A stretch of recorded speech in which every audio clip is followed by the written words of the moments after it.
Hi folks, welcome to another episode of NYC CNC. One of the biggest questions I get from folks is about powder coating. They want to know more about it and they want to know how they can do it at home.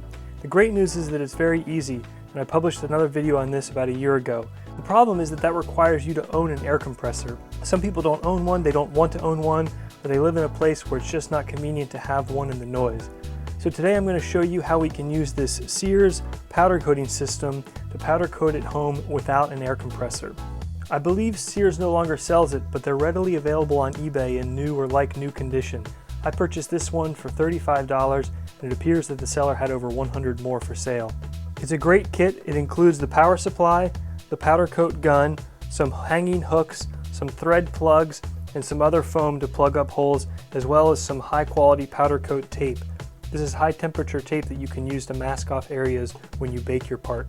Today, I'm going to show you how we can use this Sears powder coat gun, some Scotch-Brite, some Palm Pre degreaser, and a toaster oven to powder coat this aluminum part. The single most important thing when you powder coat is the surface prep. The part needs to be clean, it needs to be free of debris, rust, old paint, etc. The more prep you do, the better your finish is going to look.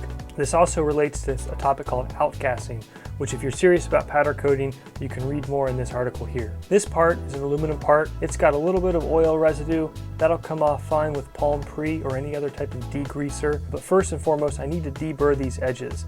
You may want your part deburred in general so that it doesn't have sharp edges, but powder coating tends not to do well on very sharp edges. It's a weak spot that can cause future cracking. I'm going to use a piece of 3M Scotch-Brite. You can buy the pads like this or the type that attach to a bench grinder. If you don't have this, don't worry. A household sponge that you use to scrub a pot and a pan, that's usually actually 3M Scotch-Brite as well. Likewise, if you don't have an industrial degreaser like this Palm Pre, just do your best to make sure the part is clean and free of oil. You could even use dishwashing soap. Deburred the part, now I like to use a old rag or t-shirt to apply the Palm Pre. The problem with using a paper towel is that the fibers sometimes are left behind. That's why I think cloth is a nicer job. You also want to wash your hands before you do this. Again, the idea here is to keep the part as clean and free of oil as possible. I like to try to hold the part with the cloth, keeping your skin oils off the material. All right, time to lock and load. Let's open up our powder cup. I'm using Eastwood's Hot Coat Bright Red powder. Let's open up our powder reservoir here.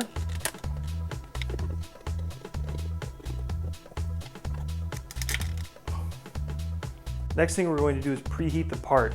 This makes sure it's completely dry from our Palm Pre, and preheating it helps the part take the paint. Here's the toaster oven we'll use to bake the part.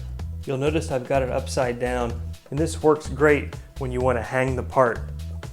Just use the lid. Most toaster ovens have this, and you can just drape it right on this hook. We'll let the part preheat for about 5 minutes, and then we'll spray it. The part's been preheated. Take it out of the toaster. Go ahead and hang it on something. This will let you keep your hands free when you're using the powder coat gun. But remember, this little hook is very thin and it's going to get very hot. Use a pair of pliers or a coat hanger or something to pick it up and then hang it from. Take the green wire, the red alligator clamp, and we'll clamp it onto the hook. And now it's time to powder coat. Hold the gun about 12 inches away, pull the trigger, and make small, slow movements across the part.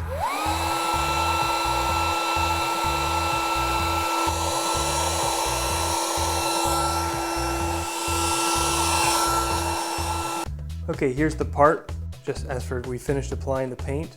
Okay, so now we're going to turn the toaster on to approximately 400 degrees. We're going to bake the part for 25 minutes. You want to be very careful at this point not to knock any of the paint off the part, so you want to be as careful and steady as you can when you transfer it into the toaster. Okay, part's done cooking. I'm going to prop the lid open and let it cool off. Okay, part is done. Let's take a closer look in the shop and see how the finish turned out. All right, here it is. Looks great. One of the reasons I love powder coating is it's inexpensive. It's a very, very strong finish that's resistant to scratch. It can protect a part from rust. It's easy to do in the home shop. It's easy to change colors. It doesn't smell like wet paint, and it's great. I really like it.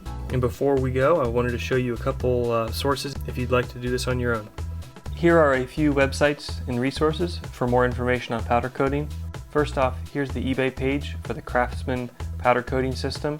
You can see there are many available. Eastwood is a great online and catalog retailer for powder coating powders, guns, and accessories.